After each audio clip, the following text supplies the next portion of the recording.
Welcome to the Zoe Marley channel, the #1 place for aspiring authors to learn the art of how to tell their story. I am committed to bringing you a 50 video guide on how you can start writing right now or never. Have you ever wondered, what is the world building process? How do authors stay committed to just one story? And is there even a market for my book? Well, in today's video, we're going to be answering all of these questions in addition to helping empower you to write the story you want to read.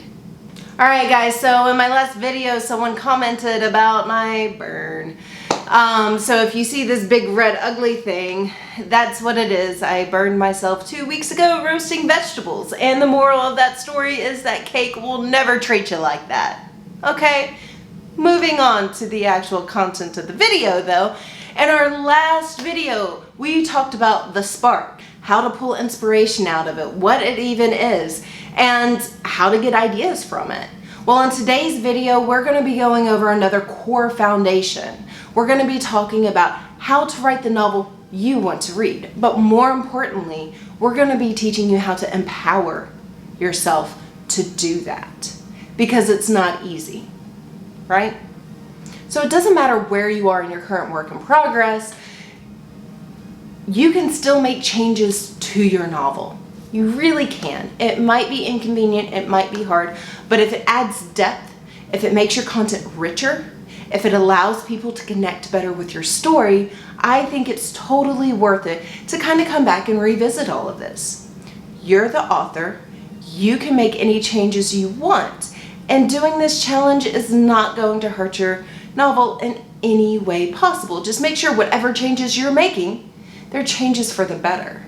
Now, on to the easiest challenge I will ever give you, right? I want you to take a piece of paper, I want you to take a pen, and I want you to write down all of the things you love to read about. I want you to write down all of the things you like to watch on TV. Any kind of media that you get, excited from. I want you to write down what are your favorite things. It doesn't have to be coherent. It doesn't have to make sense. And when I give you my example, you're going to see that my stuff really didn't make sense when I did this, right? So, take the time, do the challenge. I think it will benefit you no matter where you are in your story. As for my awesome list, let's be real, let's talk about it, right? So, #1 on my list is dragons. And not just any kind of dragon, but intelligent dragons. In my opinion, there are 2 types of dragons. There are your intelligent species that can talk and for some reason hoard lots of gold, and sometimes they're quite witty. I'm kind of thinking Sean Connery and Dragonheart. I love dragons like that. And for the record, dragons are better than no dragons. So it doesn't really matter what kind you put in your story, just add dragons. Anyway, and then there's kind of like the bestial type of dragons that are like flying T-Rexes that can breathe fire. They're controlled by usually somebody, and while they're still insanely cool and make amazing moments and stories and in TV, they are not my favorite kind. So I'm going to write an intelligent species of dragons, right? I'm if you haven't learned, I'm a fantasy novelist, so dragons are kind of my thing, right? So next, I am also infatuated with history. I always have been. I'm not a historian by any stretch of the imagination, but I've always been drawn to certain cultures. So when I think of a fantasy world and I think of, a fantasy setting, I don't just think of your stereotypical medieval Europe. I don't. I also like This is so embarrassing. Okay, so I'm also obsessed with ancient Egypt. I am obsessed with Native Americans, the Aztecs, the Mayans, pretty much anyone that built pyramids for some reason, or triangular shaped things. I am in love with ancient Greece. I'm in love with the idea of Atlantis. I love voodoo, which really isn't, I wouldn't say that's like a place, but it's definitely a part of a culture. But I think voodoo is just super awesome and not shown in any fantasy, which just strikes me as absurd because it's one of the coolest things out there, right? Maybe it's just too real and too scary for people. That's my thoughts. Another thing is of course, writing fantasy. I love things from fantasy books, right? So the Tolkien elves, of course, I love elves. I can't help it. I love fairies. I love mermaids. I love all of these really crazy things. So yeah, I have those written down. And then next, I kind of like squirrel. I kind of squirreled it. Then I went into like good versus evil, you know, that typical like high overarching theme. And I just wrote certain things down like slavery and organ harvesting. Why am I like this? And then next I did like perspective evil, and this is like bad things that are done, maybe not for a good reason, but because of a very human reason. So number one is starvation. Think of Katniss Everdeen in the Hunger Games. Protecting your own, Cersei Lannister. It's really sad, but I relate a little too well to Cersei as far as how much I love my children and how much I would do to protect my children. You know, then there's things like, you know, accidentally helping a bad person, you know, not knowing the true motives. I can't think of a book off of the top of my head right now, but Mr. Mike, I'm thinking about you. And then the fourth thing is trying to do the right thing and then a bad thing happening because of it. And I am an awesome example of this in way too many ways. So I've kind of got like the setting, the races, this kind of like overarching theme that I want going on. And then the last thing is just other random tidbits. So for example, romance. And it's not like, oh, there's not enough romance books out there. No, to me, there's not enough romance books about real, true, committed love. Like it's always about abuse. It's weird, but people change, right? So I want to bring in, you know, real romance stories where people are genuinely committed to each other, where they're faithful and honest, and, you know, maybe there's just other circumstances that get between them, right?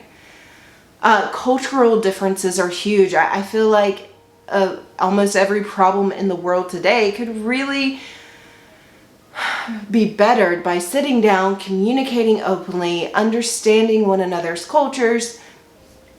I'm a hippie like that. Okay, so we've gotten through the meat of this video, and so there's just a few like very quick tie-up things to do next. The next thing to do is you want to analyze and kind of rank it. So if you made a list, kind of rank things, right? So slavery is a very common overarching theme. It's definitely not rare and unique, right? That organ harvesting thing, I've seen a few times in sci-fis. I kind of dig it. I've never seen it in fantasy, so that's going to rank higher in my opinion. Right? So you're going to rank, you're going to analyze, you're going to look at your spark, you're going to say, okay, what fits, what doesn't fit, and you're going to start like kind of piecing things together like a jigsaw, right? And if you didn't write a list, I highly suggest you go out, make a picture board, or a Pinterest board, right? I'm not guilty of that at all. All right, so we're going to go back to, you know, one specific thing, and I know it's cheesy, but you are going to be writing the novel you want to read. If you want to read it because you can't find it out in the world today, that means there's going to be an audience for it. You are living, breathing proof that there's audience for it. So next, we're going to be talking about what I believe is single-handedly the worst piece of advice for writers. I mean, I'm gonna start playing with my hair. I'm gonna get twitchy. I'm not going to get on my soapbox, but I think we need to talk about it just a little bit right now. Okay, so there's this popular advice out in the world today that says you need to write what you know. No, throw that advice, write it down, rip it out of your book, crumble it up, and throw it away. Because I think it's the worst advice for writers. You know, let me give you an example. Okay, so if you are writing a space opera for a science fiction book and you decide that you want the setting to be 5,000 years in the future and you are going to have this really amazing spaceship, and you look at this advice and you say, you know what? I don't know what it's going to be like 5,000 years into the future. I don't know what spaceships are going to be like 5,000 years into the future. I mean, look how wrong the Jetsons have gotten the future. I'm not flying in a car yet. But here's the deal. If you don't write and use your imagination, use your research, talk to people, then you're going to write something that you know. So instead of this epic space opera, you're going to be writing about Billy Bob on a bike. You know those things. I'm going to tell you to completely ignore that single piece of advice, and I want to change it for you. Don't write what you know. Instead, write what excites you. I cannot know enough about ancient Egypt, for example. I cannot know enough about it. I cannot know enough about Native Americans. But I'm going to sit there. I'm going to use my imagination. I'm going to be courteous, and I'm going to find people that know more about these subjects than me, right? I'm not going to let this write what you know slap me in the face. If people listen to that advice, the fantasy genre and the sci-fi genre would not exist. So ignore it and write what excites you. All right, to recap, we asked 3 questions at the beginning of this video. The first one was, how do I start the world building process? You start with your spark. You start with things you love. There it is. Another question was, is there a market for my book? If you start with your spark and you start with the things that you love to read, that you love to watch, things that excite you, you are going to have a market for your book. You are living, breathing proof. And then lastly, how do writers stay committed to one novel or one series, one world? I mean, we are like hyperactive squirrel, right? So how do you get that commitment? Well, here's the deal, guys. A commitment is exactly that. You have to commit, and you have to commit every single day. When you look at marriages that are 50 years long, that takes commitment. That takes showing up every single day. So when it comes to a novel, when it comes to your spark, when it comes to what you're passionate about, when it comes to writing what you want to read, all that's lacking from that is commitment, right? If you put all of these qualities into your story, commitment is going to be easy. It's going to be effortless. You're not going to be sitting there trying to force a round peg into a square hole, hitting on it with that hammer. You're going to be excited because you're writing what excites you. You're writing what you want to read. And so I got one more piece of advice, and it's going to be from a famous author that you may or may not know by the name of Stephen King. Now, down in my description below, I have a few links here and there. I have the top 6 writing books that I absolutely adore and I suggest. And Stephen King's On Writing is one of them. So I'm going to just plug in a little piece of advice from him, and I hope that you find the value that I found in it. So, Stephen King states in his On Writing novel, he says, if you happen to be a science fiction fan, it's natural that you should want to write science fiction. If you're a mystery fan, you'll want to write mysteries.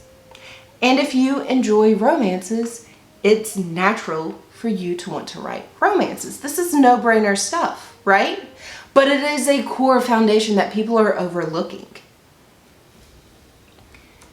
He goes on to say, there's nothing wrong with writing any of these things. What would be very wrong, I think, is turn away from what you like or love in favor of things that you believe will impress your friends, relatives, and writing circle colleagues. What is equally wrong is the deliberate turning towards some genre or type of fiction in order to solely make money. It is morally wonky. Well, Stephen King, old buddy, old pal, I agree. With that, guys, we're going to be wrapping up this video. I want you to leave comments below. Are you as weird as me? What are some of the things that you like and love? Is it as sporadic as my poor squirrel brain? If so, leave a comment, make me feel better about myself. And guys, if you are getting value out of these videos, if even one piece of advice resonated with you, I want you to hit that like button. If you're new to the channel, please click on my channel, subscribe, do the little bell thing, and I just really want to hit home with it. I am making 50 videos for you guys. It is something I am committed to. I am an aspiring author just like you. I am trying to perfect all of these different techniques. I'm trying to get out everything that's in my head and bring it to you guys. And I'm trying to get better. Click subscribe. If you want to be on this journey with me, come on board. Thank you.